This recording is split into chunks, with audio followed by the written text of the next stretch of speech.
The broadcast is now starting. All attendees are in listen-only mode. Hello, everyone, and thank you for joining us today. Give us just a moment to get the presentation started. Excellent. Welcome to the Personal Development Program Area Check-in for 2020. First, I'd like to go over a couple logistical items. All attendees have been placed and are muted and will be muted for the majority of this webinar. To submit questions for speakers, please use the questions icon on your GoToWebinar control panel to be able to submit questions to the presenters. A link to the closed captioning for this webinar is available in your questions pod. At this time, I would like to introduce Sarah Allen, the lead of the Personal Development Program with the Office of Special Education Programs. Sarah? Thank you, and welcome everyone. On behalf of the Personnel Development Program and the project officers who support it and all of OSEP staff, I want to welcome you to this meeting today. Of course, we had hoped to meet in person at the Project Directors Conference, as we do each time that conference is held. However, COVID-19 seemed to change those plans and so much more. As a result, we're going to use this time today. Instead of meeting in person, we'll be meeting virtually, and yet we want to take this opportunity to speak with each of you about your personnel development grant projects and do what we can, share some information, and have a conversation to answer questions in support of your project and its success. Of course, I want to encourage you to stay in touch with your project officer. Make us aware of questions you have, any concerns that have arisen with the changes in our current context. And then today we're hoping that we can share some practices, some strategies and solutions that might be helpful as well. As we begin, I want to share with you a couple of the topics that we'll be addressing. As I do that, please take a minute to reflect on the challenges that you've faced with your personnel development project over the last few months. Since COVID-19 struck just a few months ago, what have been the short-term adjustments that you have made in order to continue with preparation of scholars? What have been the changes in coursework, practice opportunities, or in delivering services that were required? And how might those short-term adjustments inform your plans as a new academic year is launched? So please use the questions box, type in any comments you have, answers to those questions, even strategies that you found helpful. So we'll use the questions box as a way to make our conversation more of an exchange. And then let me say that today for the agenda, we're going to focus on, I want to provide a brief update on PDP investments. We have some new investments, make you aware of some of the priorities that OSEP is working on. We're going to talk about practice opportunities and delivering services remotely, because that has been one of the challenges that those funded with personnel development grants have been facing, and something that wasn't a quick change that we could just adopt. It took some thinking. So we've invited faculty who've been working in those areas for a number of years to share with us some of the strategies they use, the lessons learned, and maybe even the questions that we're still trying to answer collectively. And then we'll close today with some updates about funding opportunities, resources available from OSEP that we think would be of interest to personnel development grantees, and some opportunities, upcoming opportunities for cross-project collaboration. Let's go on and look at the PDP investments. I wanted to take just a minute to remind you all that the purpose of the Personnel Development Program is two-part. One is to increase the number of personnel who are prepared to serve children with disabilities and their family. And the second is to ensure that those personnel have the knowledge and skills needed to improve results.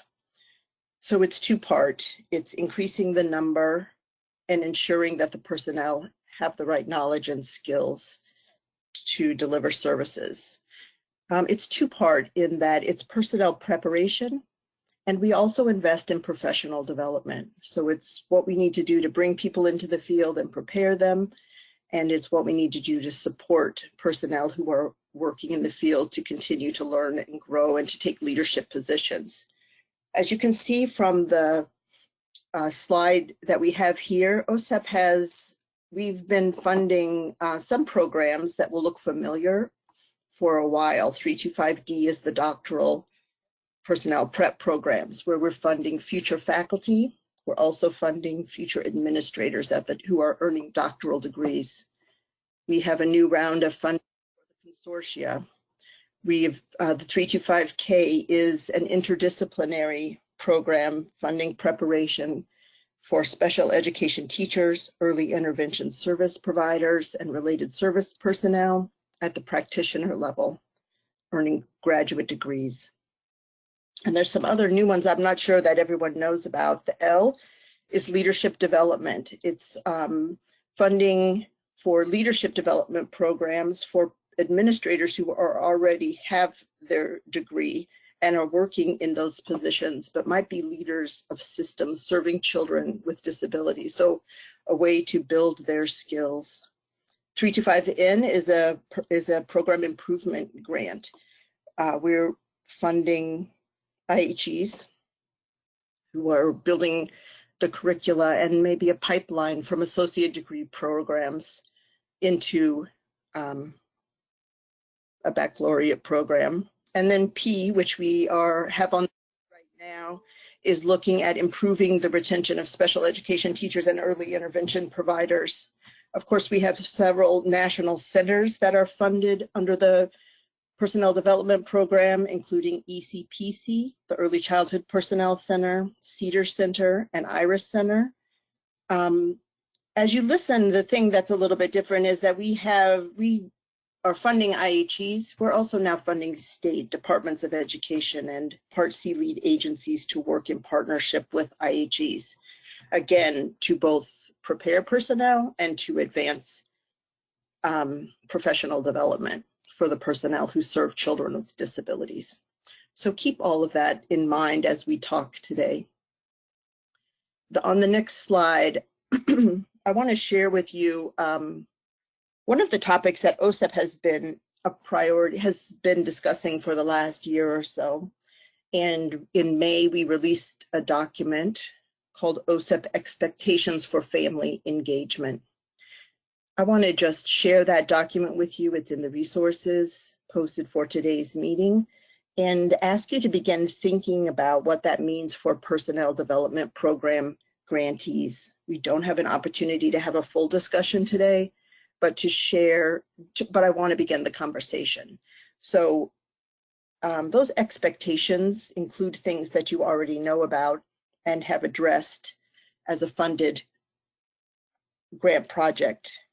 There's the GEPA statement that you include in your application and information about how you plan to include individuals with disabilities or parents of children with disabilities in hiring, in the administration of your program, informing the development and implementation of the program. We take those things seriously and we want to talk about it further. We encourage you, and you agree as you're applying, to solicit input from those individuals as advisors. But in this funding, it could mean more. So thinking about the scholar competencies, thinking about enhancing systems. I wanted to pose the question and ask you to begin thinking about what we would expect and what we could expect of PDP grantees in terms of family engagement as it relates to their grant project, as it relates to scholars or the personnel that you're working with, and then finally, as it relates to child outcomes.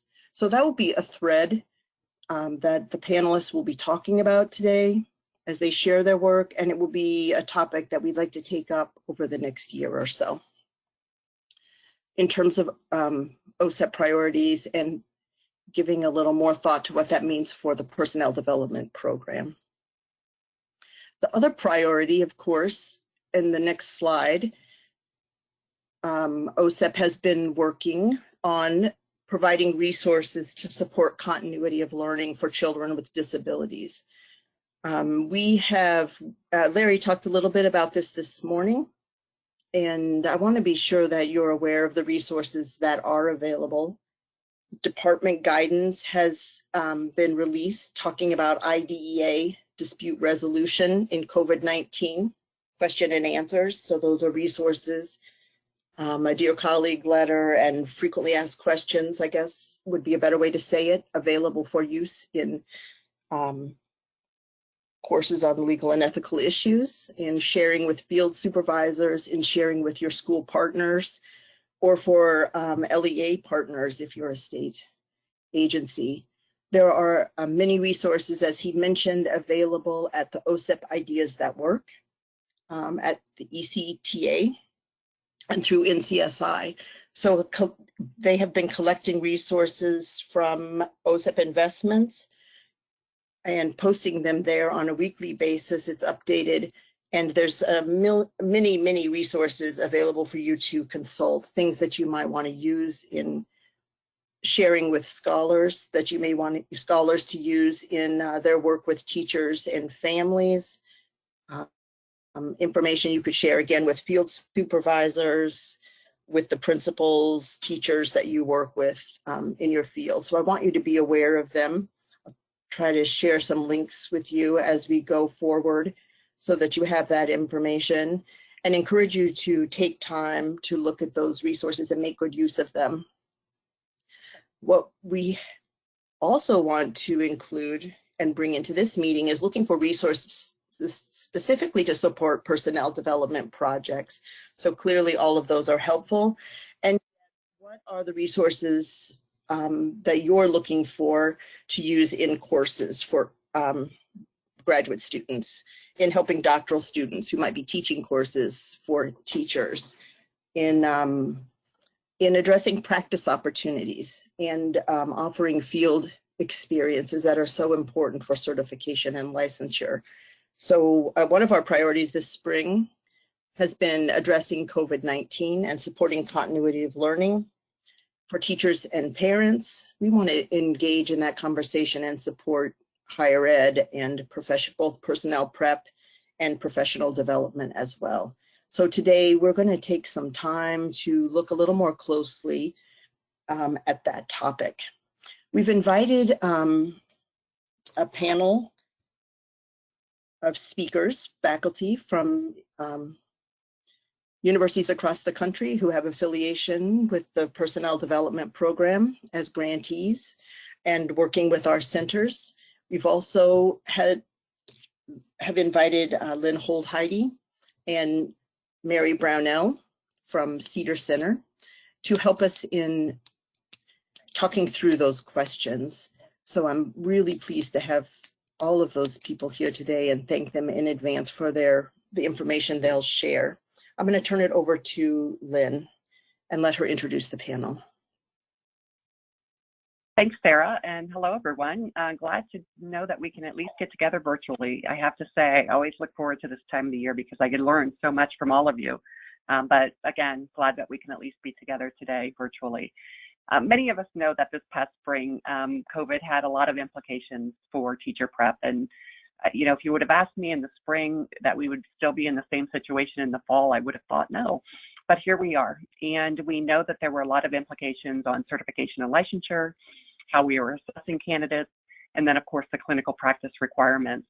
I put a couple of slides up here that are resources that many of you probably already know about, but just to call attention out, we did have a cross-state conversation that is documented in a document that you can see here on the screen that just basically describes where are we at right now, what are we doing, how are we changing or modifying policy and practice and what are some implications of making these changes.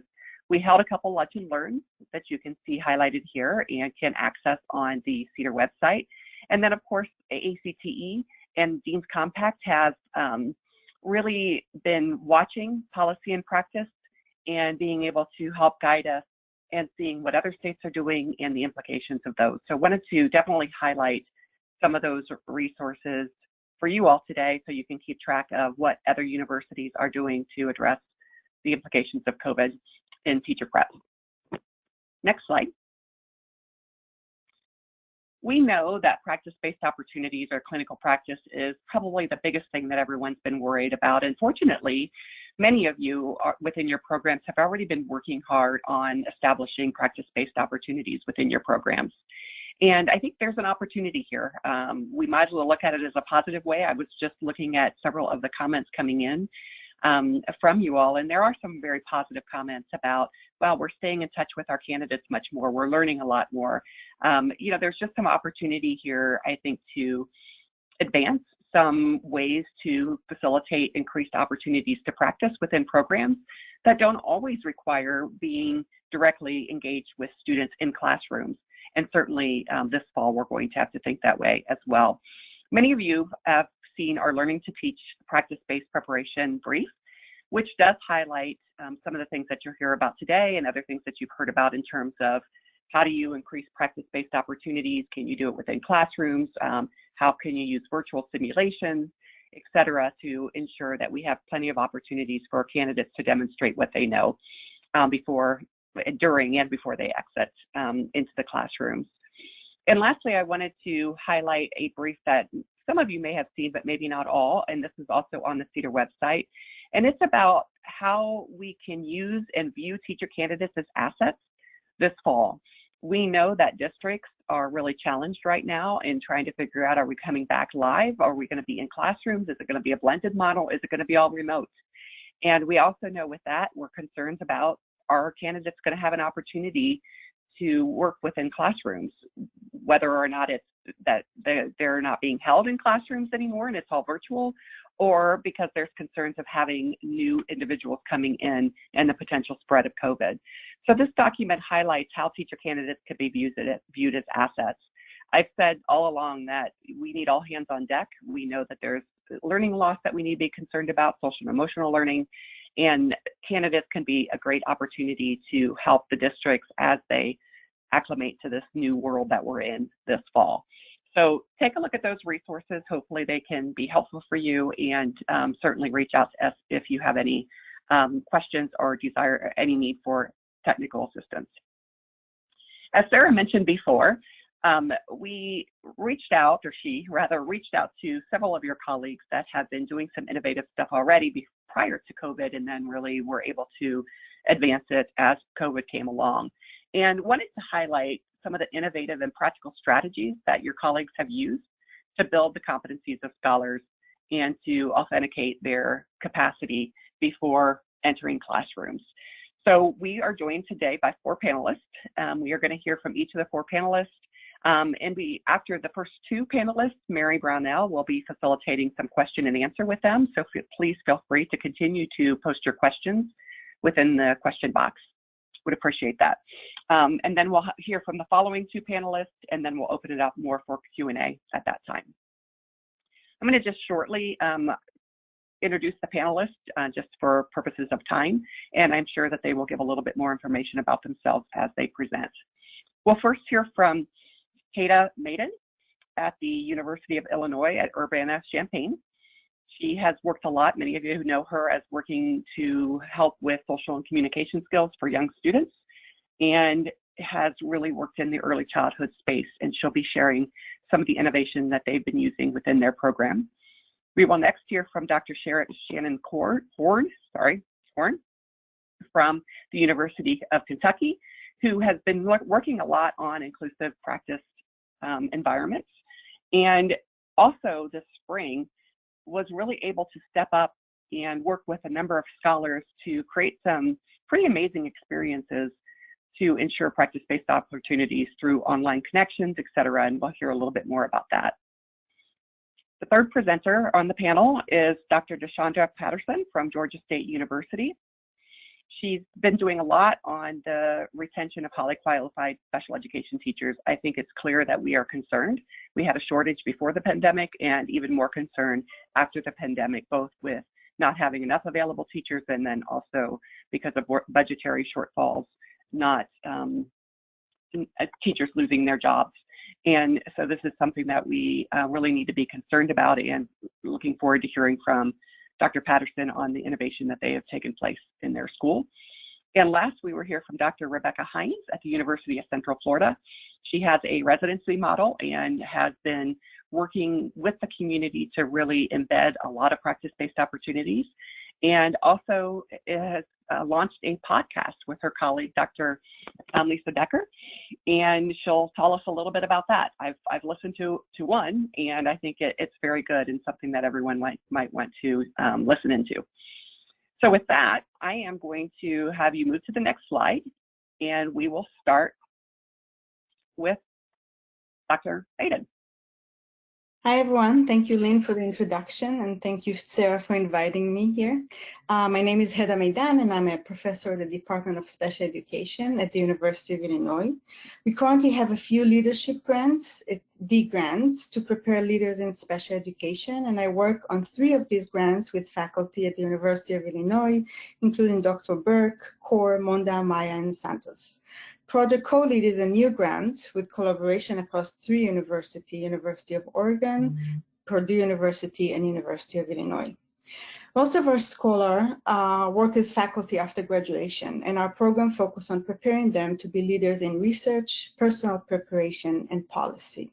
Our scholars have diverse work experience, including special education teacher, early intervention service providers, speech-language pathologists, and board-certified behavior analysts. Although each one of our programs focuses on specific area and competency, all of our programs highlight the importance of using evidence-based strategy, partnering with families, and using adult learning theory. We've been using different online tools and technology for a few years now, but due to COVID-19, all of our training and research activity are now done online. I will discuss a few of the principles and the tools we are using, and hope that others who attend this session will share additional ideas. So please use the question box to share any ideas that you have that we can all learn from. One of the things we really trying to do, especially now, is to create a sense of community among us scholars. And if I have time, we can talk a little bit about how we're trying to do that. In the next slide, Sarah talked about partnering with families, and as I mentioned, we emphasize in our program the importance of partnering with families. Although in many cases we talk about family involvement when we work with family of young kids with delay or disability, caregiver involvement and partnership is important for all ages. It's important to keep in mind that family structures take many different forms. Changes in family structure lead to changes in how one should approach and refer to family, and this is something we discuss with our scholars. For example, instead of using the term parents, we use the term caregivers.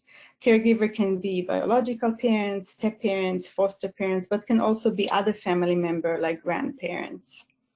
The Council of Exceptional Children, Division of Early Childhood, has developed a list of recommended practices for different domains, which include the most effective way to improve the learning outcome of young children at risk or with disability.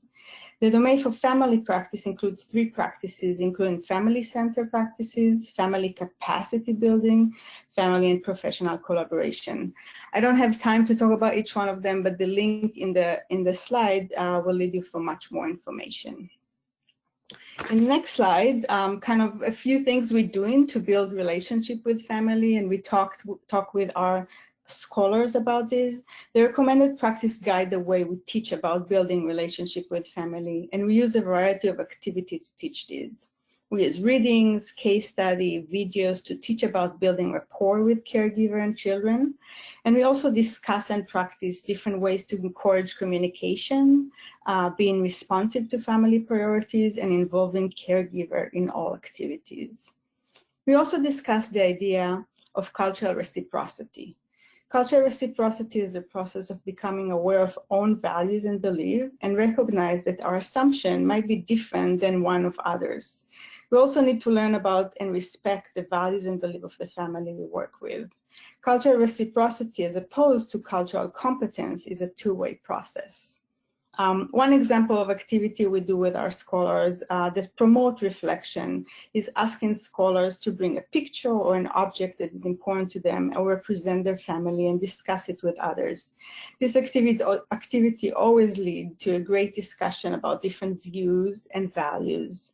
I hope we have other ideas, can share that in the question box, because we always look for new ideas of how to not just understand families and build relationships, but how actually do that with the family we work with. Next. So one of the things we really kind of emphasize when we work with scholars, which are doc student, professional, that could be SLP, BCBAs, OT, and family member, is that to use adult learning principle. Carol Trivette and her colleagues identify 6 characteristics of adult learning. Introducing the new materials, knowledge, or practice, illustrating these by demonstrating them, practicing by engaging the learner in the implementation of knowledge or practice, evaluating, having the learner evaluate outcomes, the application, reflection, having the learner reflect on the learning experience, and mastery. Carol Trivette and her colleagues found out that really we need all 6 principles in order to promote learning. And this is something that we try to embed in each one of the activities that we're doing with our scholars. In the next slide, we can see this figure that represents the importance of including all characteristics of adult learning.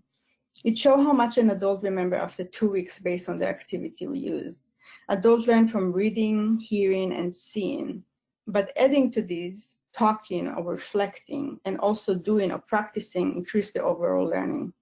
We also know that training, which increases mainly in knowledge, is not enough to change practice. To change practice, we also need to add practice-based opportunity and field experiences, which includes practicing the new skills, reflecting on the implementation, and receiving receiving feedback. I always like the kind of the quotes, I see and I forget, I hear and I remember, I do and I understand. It's kind of emphasizing that really the practice-based opportunity are very important for people, for scholars, for any adult to learn how to use different practices. When we work with scholars in our doctoral program who will work with future professionals such as teacher, BCBA, SLP, EA provider, we need to consider opportunity for increasing both knowledge and practice. Many of the knowledge activity can be done remotely, and I think we all use them in many different ways. But finding opportunity to practice and field experience could be more challenging now with social distancing. And again, I hope people will put more in the question, different comments. In the next slide, this is a model that we are using in our program, which includes cascading model. Our primary goal is to prepare our scholar to be future faculty, which in turn will prepare future professionals in each level within the cascading module we are using. Evidence-based strategy and adult learning principle to increase both knowledge and practice. Our scholars take courses about evidence-based strategy and principle for working with other adults. They train, coach professional with support and feedback from us. In turn, the professional work with family member using the same principle, and the caregiver work directly with the child. So this is the cascading model, and you can see that we're using the same principle in each one of the 2 of them. The question is, how do we do it now remotely? So we have been doing that for a while, and I'm going to share with you how we've been doing it with the use of technology. The next slide, again, is the technology that we're using. As I mentioned, we're using different things to increase knowledge. We use readings, case study, video example, role playing. We're using Zoom video conferencing for synchronized session, and learning management systems such as Moodle or Blackboard for reading, discussion board, and other activity. To increase practice, we use a coaching model to observe the scholar working with professional or the professional working with the caregiver. Using Zoom allows us to observe interaction and provide supportive and corrective feedback. We also facilitate and encourage peer feedback, teamwork, and self-reflection. The teamwork is always helpful when learning something new. In the next slide, after our scholars or the professional we train gain the knowledge, the scholar or professional practice them with support. The coaching model includes 3 parts. In the pre-observation, there's a collaboration about the goals and plan for the session. During the observation, the coach, could be the doctoral student or professional, watch the interaction. And in the final part, it's including reflection and supportive and corrective feedback. We're going to watch a very short video. It's about a minute and 40 seconds, in which professional, in this case, an early intervention service provider, coach a caregiver. We will see a short section of the pre-observation, observation, and post-observation. As you'll see in the video, everything is done via Zoom. And I just want to remind before we see that, is that, home office. Just a reminder that we use the same process with our scholar, work with professionals. So this professional is going to coach the parents, but just remember that the professional was coached by our scholar with the same process.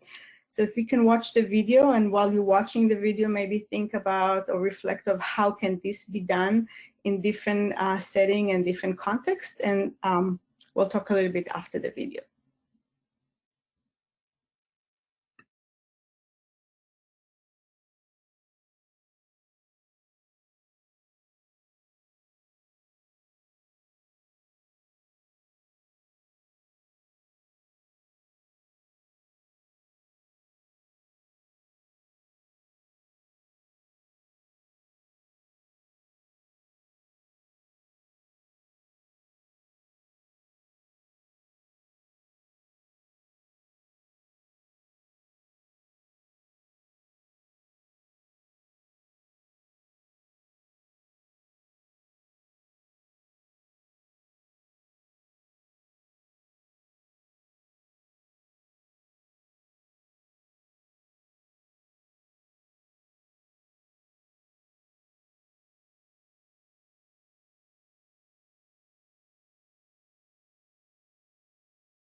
Excellent. Heather, do you want to have any more comments before we turn it over to Shannon?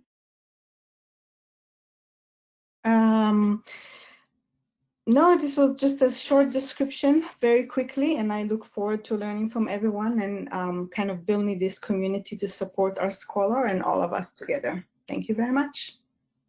Perfect. And she'll obviously be available for the Q&A after Shannon. So Dr. Horn, would you like to go ahead?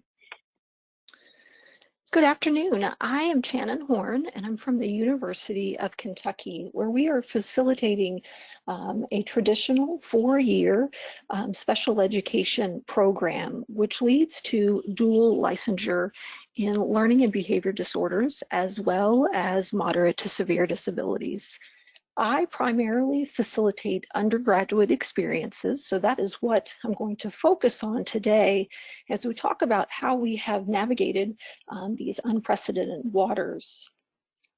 When our semester was interrupted, we currently had 21 candidates who were fulfilling their student teaching requirements and 18 candidates completing an advanced practicum experience.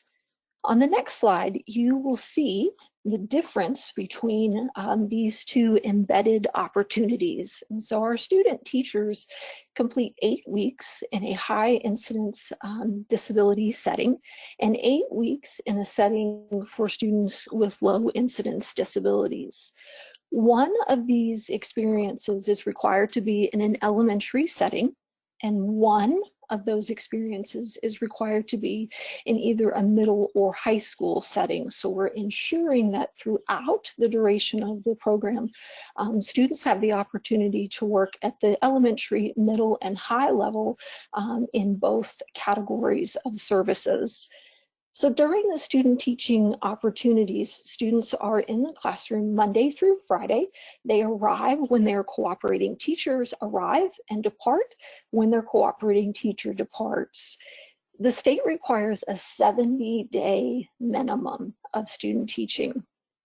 And interestingly enough, when the pandemic hit, our students had just transitioned into their second student teaching placement, which offered a huge opportunity of collaboration among peers, individuals who had previously been in the setting and who were transitioning out, as well as vice versa. Versus our advanced practicum students. Our advanced practicum students participate in one semester-long experience, and students this spring were in a semester-long experience where they were facilitating educational experiences for students with low incidence disabilities. The requirement there was that students were spending a minimum of 8 hours a week in the classroom. And they were working on very specific tasks. They were doing assessments, developing IEPs, writing and implementing instructional programs. So the difference in the intensity of the experience, as well as the different populations that were being serviced. So we were well on our way in the semester where students had been actively engaged with individuals with disabilities in different settings along the continuum of services. But in the next slide, you will see that when COVID hit, we suddenly had to think about how are we going to continue to facilitate these educational experiences when students are no longer in the classroom having face-to-face interactions with their students. And this is really tough because I think for many of our students, this is where they are re-energized for the population that they have chosen to service and are really passionate about making sure that they're putting their best foot forward every day. What we saw was that we had to be really innovative. And that when we made this very swift shift from being in a face-to-face environment to an online environment, how are you going to remain actively engaged? How are you going to facilitate the learning experiences of the students that you have been charged with educating? For our candidates in low incidence settings, for many of those individuals, we saw that they needed to reduce. And so for students who had been facilitating small group instruction, suddenly that became a one-on-one interaction. For many of our students who were in the low incidence setting, we suddenly saw that, oh, we are not able to provide services between the standard 7:45 and 3 o'clock setting. So we had to be really flexible in accommodating the changing schedules for caregivers who were no longer able to have their student participating in educational activities because they were having to work, or a caregiver wasn't able to monitor their children and facilitate those experiences. So suddenly we saw that the school day expanded significantly for our candidates. And so some students were providing educational experiences for the students that they were educating at 7:30 when parents were home and they were able to assist with accessing technology. We saw a huge need for materials to be developed and disseminated in the preferred modality. For some individuals, that meant that hard copies were being developed and mailed out or being left in predetermined locations for individuals to access, whereas other individuals preferred for materials to be available via technology. And so really thinking about how is it that we're going to develop those materials and be able to present them to parents or caregivers or students in their preferred modality. Many individuals were using the use of PowerPoints with adapted books for students in low incidence classrooms. Those books were required to have questions embedded throughout, as well as feedback on student performance. So those adapted books were developed with voiceover so that they could be read to the student repeatedly, and were utilized across organizations. So even though we had students who may have been placed at one elementary, suddenly we saw the resources that our candidates had developed for elementary A being utilized in elementary D. As individuals, as educators saw the value in the materials that were being developed, suddenly they were also being dispersed among educational agencies. On the next slide,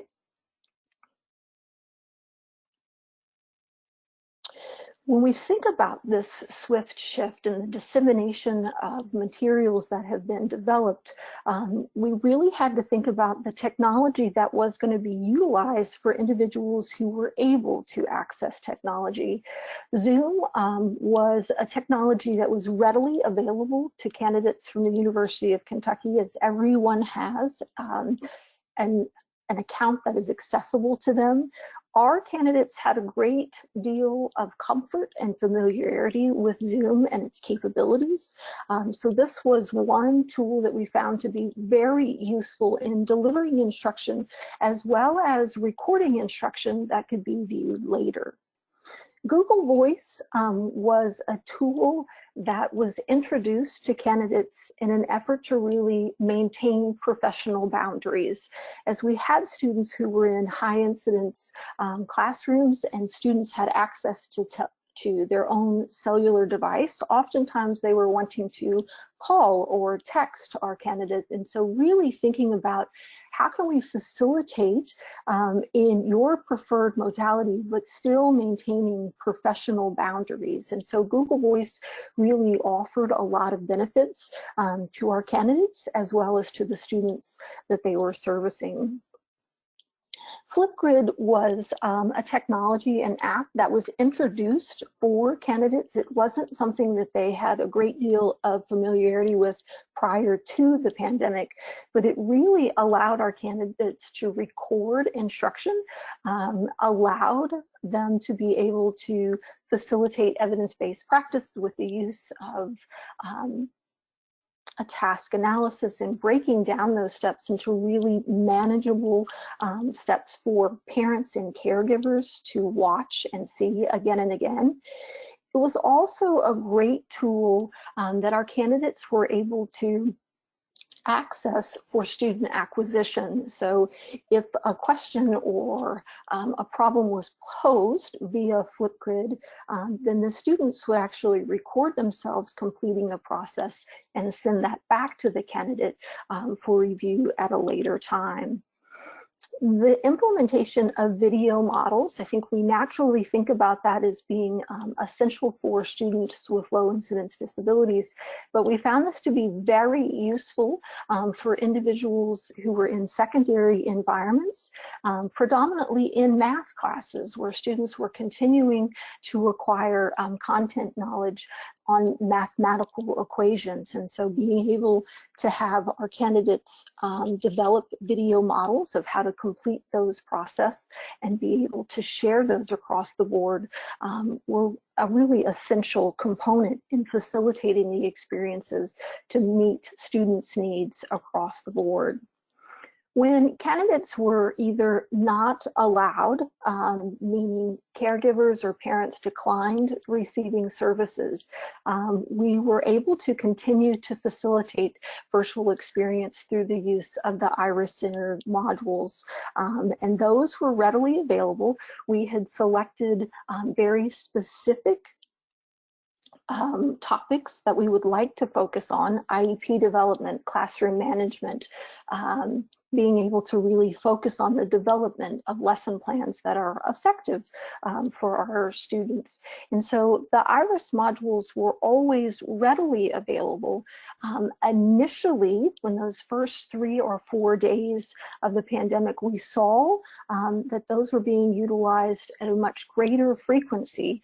But as individuals really became very comfortable in the motion of providing virtual instruction, the frequency with which those were accessed decreased over time. On the next slide,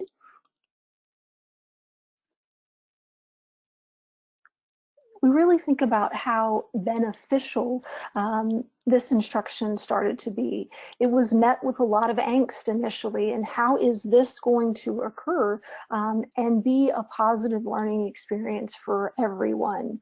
In one particular instance, one of our candidates was teaching a primary student letter and sound recognition, and as the parent watched that that experience be facilitated, they asked if they could be trained on the use of constant time delay. And so having the candidate train a parent on how it is that we utilize this and why is it that we utilize this strategy was super encouraging and really brought a lot of fidelity to what it is that our candidates are being trained to do, and then having the ability to teach parents how to implement those practices that can be so very beneficial.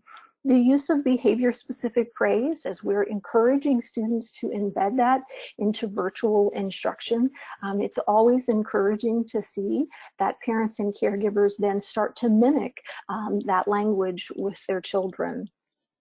The use of corrective feedback, right? That doesn't always have to begin with a no, but that can be done in a positive manner, that we do that immediately so that individuals know exactly where their error is occurring. And so that was very encouraging. And it was frequently noted when students were having their work assessed through Flipgrid, you could hear parents continuing to provide that corrective feedback on what it was that their student was doing, and the encouragement that was offered through behavior-specific praise. Cooperating teachers benefited from having materials and lessons created and implemented by candidates. This was super encouraging to see that materials were being shared across settings, and in many situations actually across counties.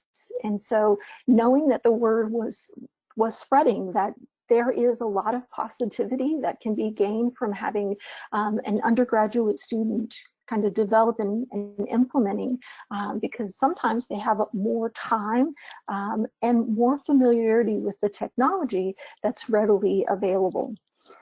In a particularly encouraging note, we were contacted by one of our rural school districts who did not have any of our candidates. So there were not student teachers or advanced practicum students within that county, and they were asking if they could access the services of our pre-service teachers in helping to provide those educational opportunities for students in the low incidence classroom. And so really seeing the benefit of this is really stepping very far outside of the box, but there is great things to be gained from navigating these uncertain waters. On the next slide, we really hit upon how it is that we find the lessons to be learned. And one of the big outcomes of this, and I'm sure many of you found this to be true within your own organization, was that increased contact with candidates was a paramount feature. And so our student teaching seminars typically meet on a bi-weekly basis. And that was one thing that was quickly eliminated. And so we went to meeting on a weekly basis with a daily check-in again that we'll talk about in just a second. So a high touch philosophy was utilized. And I think in looking at the evaluations from the candidates, it's probably one of the things that was most encouraged, that they really felt as though they were being supported. Questions were being answered in a timely fashion. And I think as we all navigate the unknowns, there is great comfort in knowing that you're not the only individual, but that you're also having a response come back to you very quickly. Encouragement is essential in that everything doesn't always work the way that we want it to work, but continuing to encourage individuals to try again, right? If that failed, that's a lesson learned. Let's not repeat that same mistake, but let's try a new front. Mental health mindfulness was key for the undergraduate students, and really being very aware of checking in frequently. And if those interactions, if those high touch moments didn't necessarily bring comfort to me, then I would immediately follow up with candidates to ensure that they were functioning and navigating the waters successfully.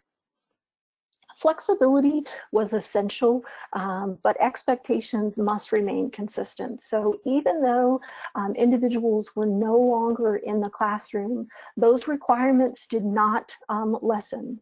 Making sure that expectations remain clear for the number of hours students must spend actively engaged with students or materials remain very consistent.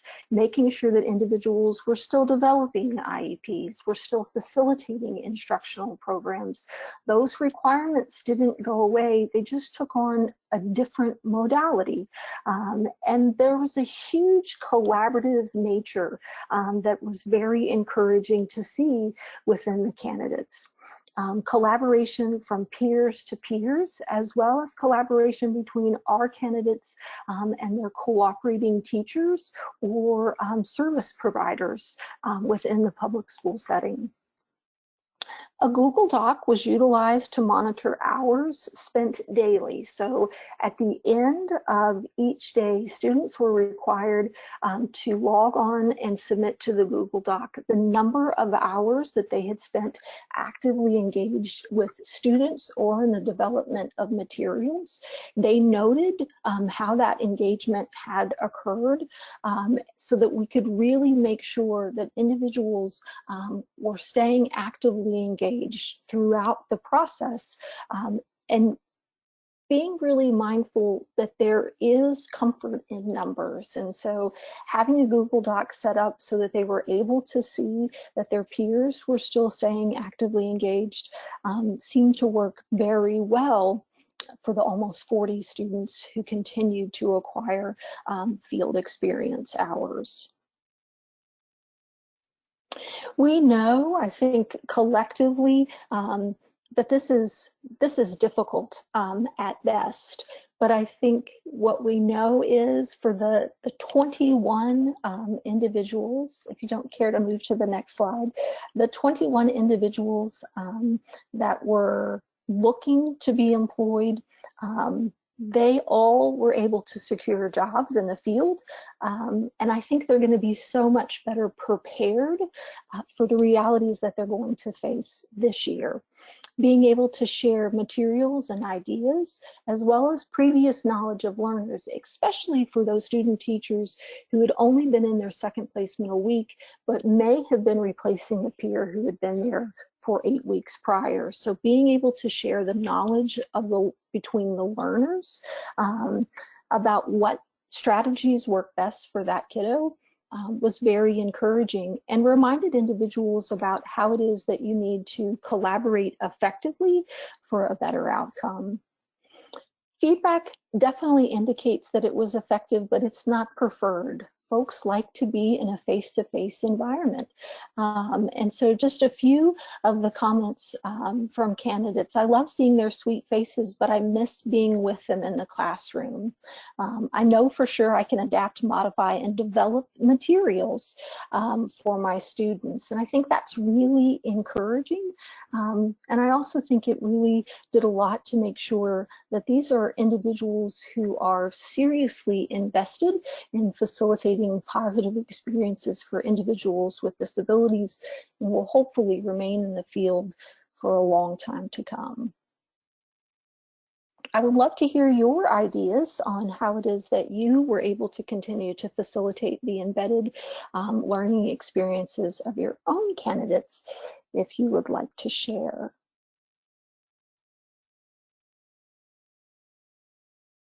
I encourage people to share ideas in the questions box, and as was mentioned earlier, we'll compile a list of all the information shared and be happy to share it out with people. So in addition to asking questions, sharing good ideas is great. Thank you. Lynn. Excellent. Mary's back. Mary, do you want to go ahead and facilitate the Q&A? Yeah, just a few questions before we move forward, because we have two other presenters. I did want to ask, a lot of people have been asking about technology use in environments where families or candidates don't have great remote access. Did either of Hedda or Shannon, did you encounter those challenges? And did you have ways of solving them? For our candidates, if they did not have internet access or access to computers in Fayette County, which is where the University of Kentucky is located, schools were able to provide students with Chromebooks, and the local internet provider allowed free internet access. What we found, though, was that you can't just push those items out without significant training, and training for students as well as for parents. And so in some of those instances, we were able to facilitate the use of technology at what I would call a real minimal level, just responding to questions. For many of our students, especially students in the low incidence classroom, we found that parents preferred hard copies. And so that is a little trickier to navigate, but being able to go into the schools to run copies and to drop those materials off so that students can continue to be engaged in the learning process. Okay, thank you. The other thing I wanted to ask is, Hedda, I didn't catch this. I was looking at a lot of comments in the chat box while I was listening to you. Did you use Zoom for the service providers? How did you use what was the video platform that you used? Yeah, we use Zoom for a platform. And I just want to add to what Shannon was saying. I think issues related to access and equitability is something that we really need to think about. And we do have families who don't have access, and we do have professionals who don't have good internet connections. So this is something we're still trying to figure out, and it's something that we should continue kind of rethinking and analyzing in the future. But Zoom was our platform. Okay. Sarah, I think we should go to the next set of presenters because of the time right now. Yes, I agree. So up next is Dr. Patterson from Georgia State University. Good afternoon.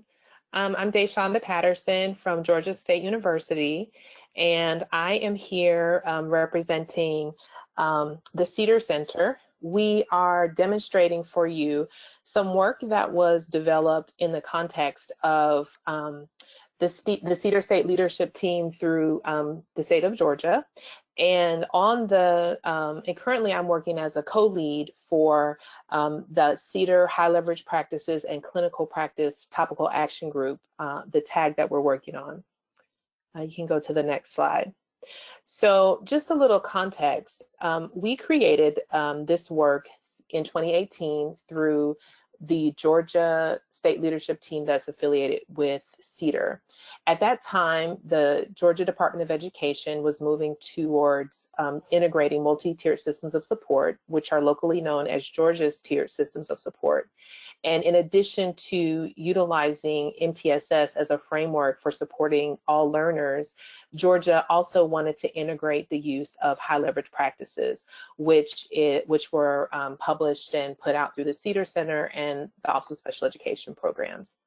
The intention there was to support teachers, candidates, and program providers in thinking about ways to support and benefit the outcomes of all learners in the state of Georgia. This work that took place through the Georgia State Leadership Team produced about 4 to 5 practice-based opportunities that were used around high leverage practices on collaboration, explicit instruction, providing feedback, database decision-making, just to name a few. At Georgia State University, we use some of these tools as one of the experiences that our student teachers use in lieu of the time that they were able to spend in their placements due to the changes that others have mentioned previously around the pandemic. The example that I'm going to share with you today is one of those practice opportunities, and it is anchored on this construct of structured video analysis. This opportunity was produced by myself, Dr. Melissa Driver, Kate Zimmer, and Pam Wetherington. And in this professional learning opportunity, we provided an example of how structured video analysis could be used to support HLP 16, which is explicit instruction. One of the things you'll notice, or that I can share with you about this opportunity, is that it can be used in the context of a traditional preparation program or an alternative preparation program. It can also be used as a form of professional development for practicing teachers or for those who are serving as mentors for teacher candidates. If you want to go to the next slide, it provides you with an example of what the script for this practice learning opportunity looks like. It's a little small here, but you can find this resource and the other companion resources on the High Leverage Practices website, also on the Georgia page of the CEDAR Center website. But in this example, what you can see is that we've utilized the structured video analysis as a framework for giving candidates the opportunities to consider what a practice looks like prior to their own use of that practice in the field. So structured video analysis involves candidates in either observing a video of someone else's instruction or their own instruction. And the purpose of this is to analyze and reflect on the instruction for the purpose of improving the implementation or the fidelity of use of that practice. The carefully constructed video analysis helps candidates learn to implement, in this example, it helps them to learn to implement explicit instruction by engaging them in a deeper analysis of how it is implemented, including what was effective and what could have been improved to better support student learning. When used appropriately, the structured video analysis procedure has been shown to improve teacher candidate learning. In this example, we use High Leverage Practice 16, which is explicit instruction, and the videos that were produced by Michael Kennedy as our model text. The benefit of this process is that it integrates basic content knowledge and allows them to see that basic content knowledge played out in a practical setting. The structure of this professional learning opportunity allows candidates to respond to the text that they see, and then it gives them a space to connect the practice that they're observing through the video to the content that they've learned either in their coursework or in their own professional development. It also allows them to extend their understanding to their own practical environment to make connections to the things that they may have seen with their cooperating teacher or their mentor teacher. You can go on to the next slide, and in this framework, what we wanted to offer you was something to think about in terms of preparing your candidates to use this PLO. In the High Leverage Practices and Clinical Practice tag, our goal is to gather a variety of practice learning opportunities with the intention of making them widely available to our CEDAR partners or to preparation providers widely so that they could take these opportunities and integrate them, whether in coursework or in professional development learning opportunities. Prior to doing that, you have to set a level of proficiency on the prerequisite knowledge that students have to have in order for them to effectively implement the practice learning opportunity. In this example, the provider or the instructor would have to determine what is the basic level of knowledge that your candidates would need to have about explicit instruction. They would also need to demonstrate proficiency in identifying and modeling the relevant high leverage practices. So are your candidates able to identify explicit instruction when they see it? Are your candidates able to identify components of collaboration when they see it? This also is an opportunity for us to model components through demonstrations within coursework or model texts like the ones that we've provided. In the CEDAR tag, we use McDonald's cycle of enactment as the anchor for thinking through how to situate our practice opportunities. And that cycle of enactment contains 4 quadrants that starts with thinking about how to introduce a core practice, how to prepare for or rehearse the activity through those approaches like collaborative planning and micro-teaching. The 3rd quadrant deals with enacting the activity with students. And the 4th quadrant deals with analyzing the enactment and reflecting on your enactment to move forward. Using the visual analysis professional learning opportunity that I'm demonstrating today actually allows our candidates to operate within quadrant 1, where they're being introduced to the core practice, whether it's explicit instruction or feedback, and quadrant 4, because they can also use this framework to analyze their own practice, so they can think about how the level to which they were effective or the level to which they implemented the practice with fidelity and the steps that they would need to implement in order to move forward effectively.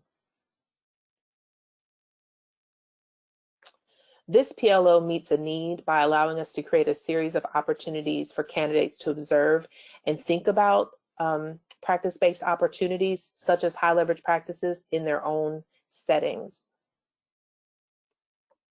In the next slide, we wanted to offer you some implementation considerations. For example, we use this PLO and the other related PLOs that we created as a tool in the spring when our candidates shifted to digital instruction as a way to help them observe and practice high leverage practices. This tool and the companion tools can be used within coursework or as a professional learning tool. And candidates can do this alone. They can do it in small groups, or they can do it as an embedded component of a class. I've used this with candidates who required specific remediation, in a specific area. I have also used this as a tool in class. The one thing that's important to consider about this tool and the other tools that go along with it is to create space for debrief on the practice, and allowing candidates to consider what they saw in the text and how they're able to identify that or replicate that in their own practice.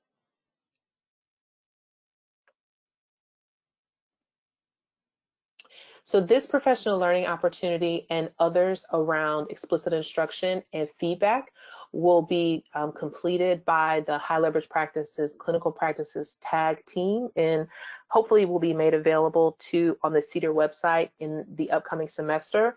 These were very timely in their production because many of the faculty members in the clinical practice tag utilize tools like this and others, including micro-teaching, collaborative assessment logs, etc., as a way to help support candidates who were no longer able to work directly in schools because of the change in their practical settings. And that's all I have for now. I'd be happy to take questions a little bit later on this tool and the way that it was useful to our candidates as a part of their practice opportunities. Thank you so much, Dr. Patterson. And now to Dr. Hine.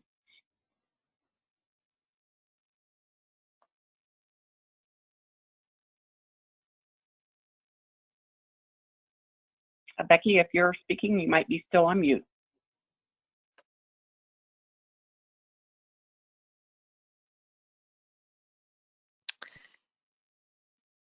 It looks like Becky may have been kicked offline. I do not see her showing up right now. Okay, so maybe what we can do, Mary, do you have a couple questions that we can insert here until we can get Becky back? I do. I actually have many, many questions that people have been asking, but this is a simple one. Day, what kind of software did you use for the structured simulations? We weren't using structured simulations for this PLO.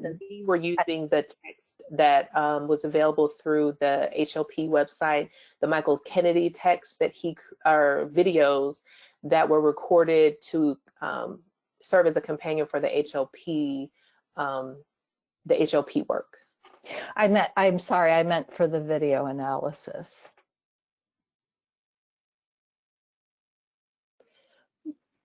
The video analysis, the students completed that using the companion documents that we created. I don't think I understand your question, Mary. Oh, they were asking what software you used for it. Oh, there's not any specific software that you have to use. So in the in the document, each of the documents have timestamps. So when the candidates are watching the documents or watching the videos, they're prompted in each of these visual analysis PLOs, they're prompted when to start and when to stop. So you can use any platform or any device to observe the videos, and within the structure of the PDF, it gives you the instructions on when to start and when to stop the video. And I do know, Day, that Go React is also an effective software where you can timestamp where you want the candidates to go exactly, like if you want them to look at specific things. So I wanted to add that because some of the people that we're working with through CEDAR have recommended that. I did want to ask Shannon, if I could, since Becky isn't on yet. Some people have said that it's been hard for their scholars, to have access to remote classrooms. Did you encounter that at all, or how do you think you got around that challenge? I think we were able to navigate that challenge by having our candidates already in the field. And so I think just having the expectation that it was going to be a continuation of services, then our cooperating teachers, the public school partners, just kind of folded the candidates in. And so if they were providing virtual instruction, our candidate was just an active participant in that. I worry about that moving into the fall, because the cooperating teachers are not going to have that familiarity with our candidate. Will they be open to that possibility again? And are you laying any groundwork for that now that might be helpful to the participants? I have been laying that groundwork in that placements were made in April, just trying to keep that in the forefront. And then as our local school districts are laying out their plans, just contacting those cooperating teachers and ensuring that they're still open to the possibility. I think because of the success that we had in the fall, and because many of the cooperating teachers are utilized frequently, we do get greater buy-in.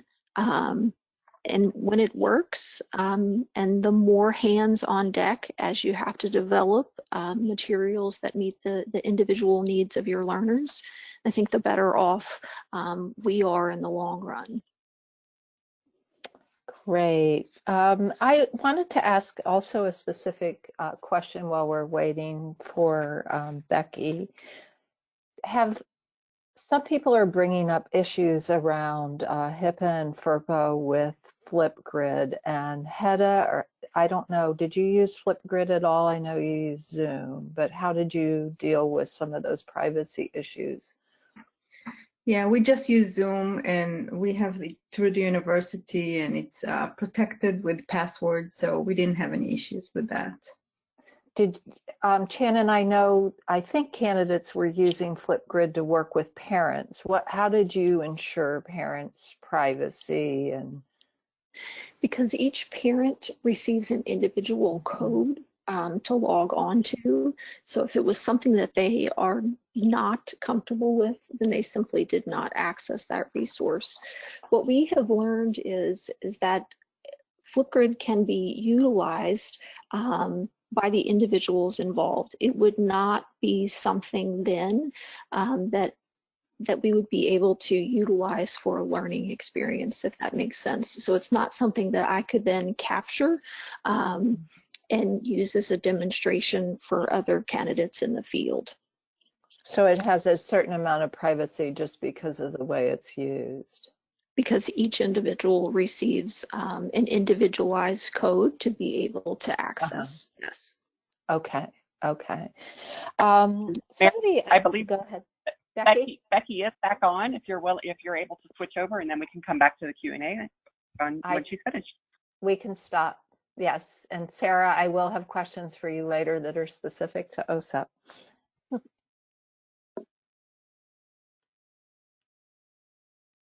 Becky, Okay, Becky. So we have about 15 minutes left. Unfortunately, there's like more.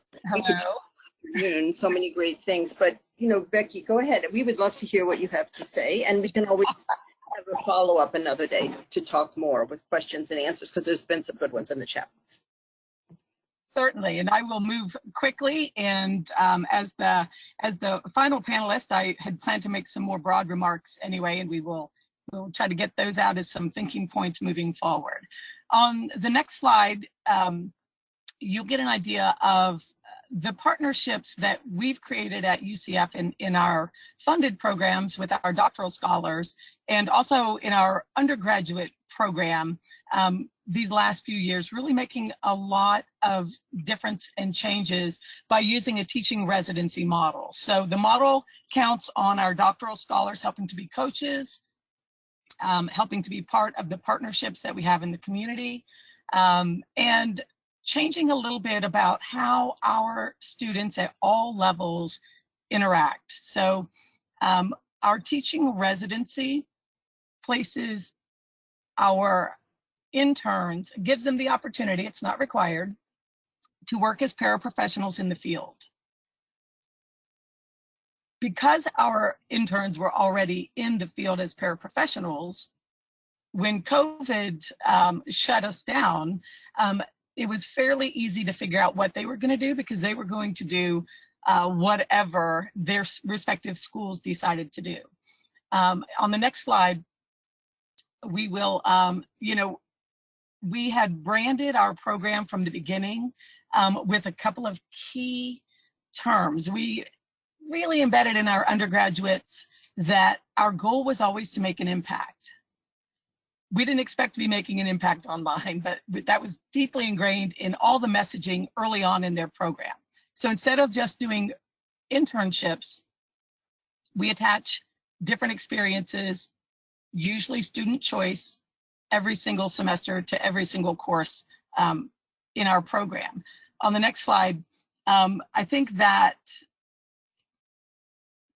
if we can go to the next slide.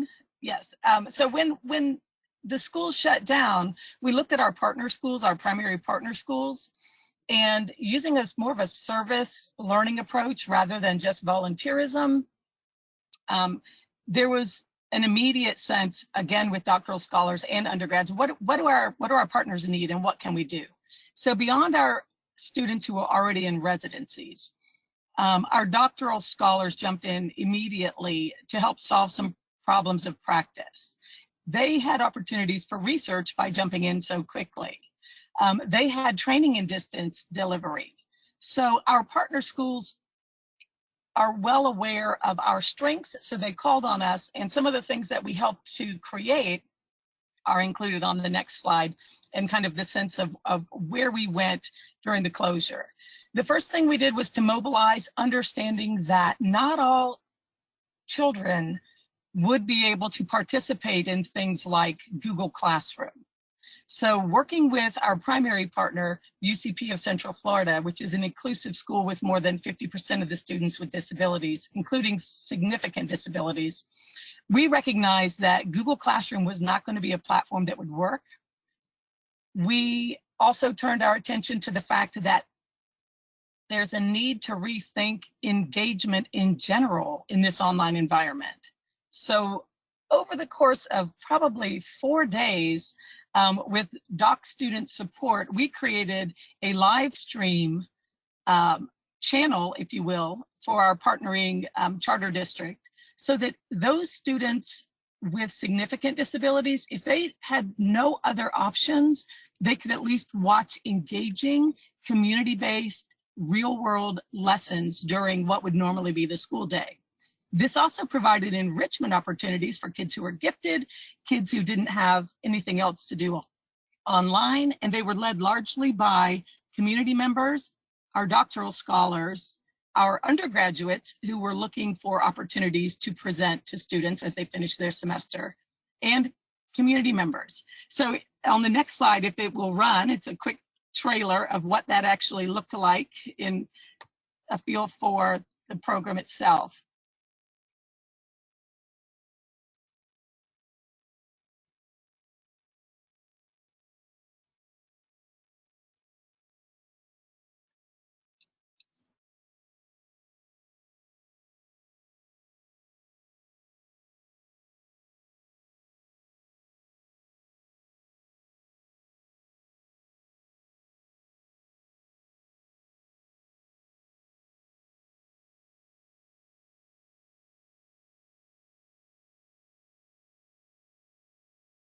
If the video won't run, we can just forward to the next slide, hit some closing points, and I'd be happy to share that link at another time.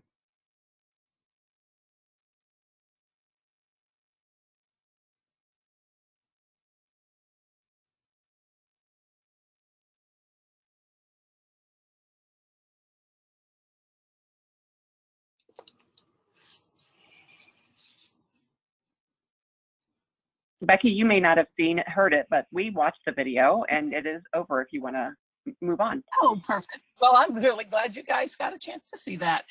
So again, our efforts during the shutdown were to look at really innovative ways to engage our scholars and to really think about what the future is going to look like for all of us as educators, as K-12 students, as in-service teachers. We understand, as I know all of you do, that this need for accessibility was a little bit overlooked in some cases as schools started to look for services. On the next slide, you'll see another example of the type of thinking that we engaged in with our scholars. And that was to think about how do we take something that's not accessible to students like Google Classroom and to make interactive visual support schedules. We literally made every teacher in a small district an interactive website so that a child of any ability, if they were not certain what they could or should be doing, could click on their teacher's picture and join that teacher in a room. So we really tried to put into practice the type of technology that we've used all through our programs, but to mobilize quickly to make sure it was in the hands of the kids and the families at home. Next. Our undergraduates had opportunities to continue their practice by not only participating in the UCP Live if they wanted to do a 15-minute live lesson on our live stream, or they could do a recorded lesson that we could show during the live stream. Our teachers in residence did the discussion groups largely using an I do, we do, you do model, so that the classroom teacher online might do a lesson and then they would break out into groups so that students could facilitate those conversations. Our second level interns preparing to graduate did the I do part. Our first year interns or first semester interns did the we do part. And then our students who were not yet in their internship did some of the you do part where they would meet individually with students. Our doctoral scholars, as I mentioned, continued to support a live stream. They offered professional development to our partner schools to get everyone on board with technology quickly. And next. I just wanted to share a few kind of closing thoughts about how we were able to mobilize quickly, and my thinking about maybe where we can be thinking in the field so that we're ready for really, literally for anything. Next slide. The first recommendation, because it served us so well, was making sure that our programs are really well, I keep using the word branded, and I don't mean to lean into marketing, but everyone understands like what our mission is. So our students fully understood that our mission is to dive in and support. So it wasn't a surprise to them when I'm shooting out messages saying, hey, we've got to jump in and do this. Our doctoral scholars understand you're going to support our underclassmen, but having a really clear mission was really beneficial. The next thing that I think really positions us on the next slide, well, as a profession, is if we start thinking about technology a little bit differently. So even for our interns and our residencies, everyone was using different technology. So if we had stuck with just one way of using technology in our teacher preparation programs, our students would not have been able to adapt as quickly and smoothly. Next. I mentioned the term service learning.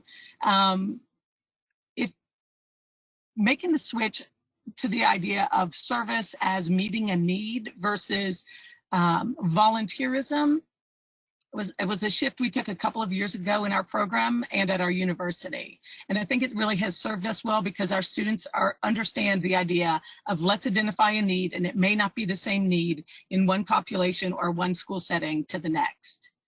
And then finally, we have worked very hard to embed coaching, just as all of my colleagues have mentioned, but we've practiced using the tools. On the final slide, you'll see tools that allow us to not only provide coaching, after action, but remote audio coaching, where a student wears any type of a Bluetooth receiver, of course, an AirPod, anything, and we're on the phone with them while they're leading a small group lesson. And because we embed this regularly before the shutdown, we use this type of coaching for our students, so they're hearing real time, hey, be sure you ask him, or tell him to move his hand position, ask him to do this, and then they can deliver that comment to the student that they're coaching. So whether we're using the kind of tools that my colleagues previously mentioned, or we're trying new things, if I had to recommend one thing moving forward, I think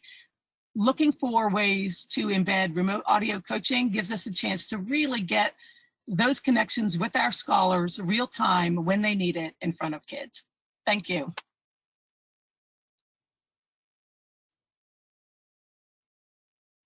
Okay, we have just a couple minutes for questions that have been coming up in the chat box. I did want to reinforce something that Nancy Robinson said in case everybody can't see it.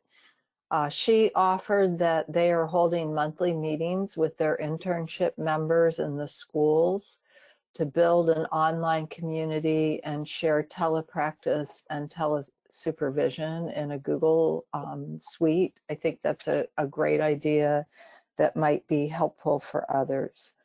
One question, oh, go ahead. I'm sorry, I think someone was trying to speak. Sarah? No, go ahead with your question. Okay. One issue that came up a lot in different ways were these issues of equity.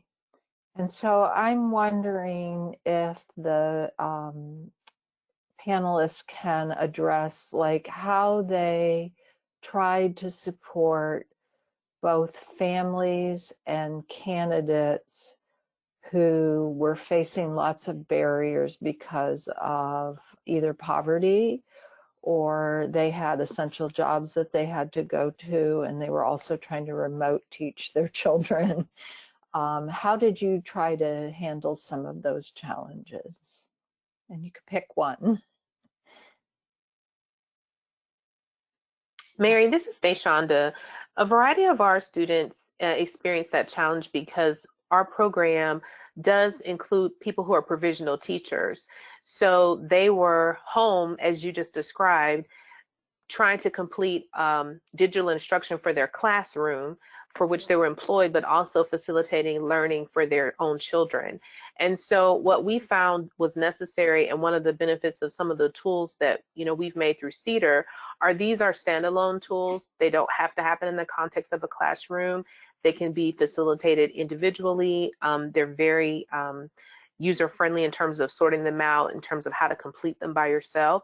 So those tools were helpful in allowing students to get the opportunity to observe the practice learning opportunities and to do it without having the constraints of the meeting in a class or a time for a class meeting to take place. They can also use those tools to reflect on their own practice, so they could look back on their own teaching and use the prompts and the questions to think about their own practice, not necessarily being constrained to using the videos that we provided for them through the website. Great, thanks, Day. And if people are looking for the information from Georgia, go to the CEDAR homepage, scroll down until you see the states and enter Georgia, and you will see a lot of the materials Georgia has already created. And one of them is related to the video simulations. Sarah, we're running out of time here, so I wanted to ask you, there are multiple questions that have come up that are OSEP specific. And you said these questions, do you want to reply in writing later to people, or how would you like to deal with that? Yes, so some of those questions, we're going to collect the questions and come back and we'll reply to those in writing. So everyone who registered today will get a copy of the answer, and we'll try to organize them so that we're answering the OSEP questions in one space that's easy to recognize. I'm going to have to thank everyone who participated today. I think the content was amazing. I have so many questions and further things I'd like to discuss. And so I'm hoping that we can come back together as a community. OSEP is we're putting together a listserv just for PDP grantees, and we'll be sharing with you opportunities to engage in conversations around topical issues with your colleagues across other grant projects.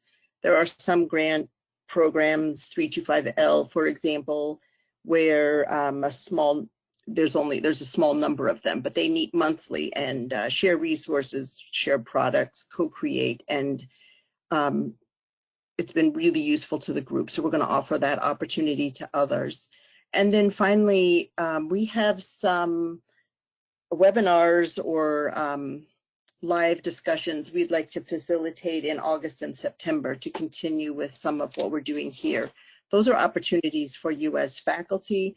There are also opportunities for scholars on 325D grants or in the Leadership Development Program, where we can come back and share some resources and think about what that means for use in personnel prep for courses, or what it means for providing the practice opportunities that scholars need to build their capacity. What does it mean for those who are already working in the school and want to continue with professional development? So watch for more information to come out in the next several weeks and months about those opportunities. And thank you for all the good work you do in leading the grant that you've been awarded and really making a difference in the personnel who are being prepared and supported to serve children with disabilities. I think it's work that matters, and it's our pleasure and a privilege to have a chance to work with you. So we'll stop there for today and continue the discussion through other platforms over the next weeks, months, and the year ahead. Thanks, everyone.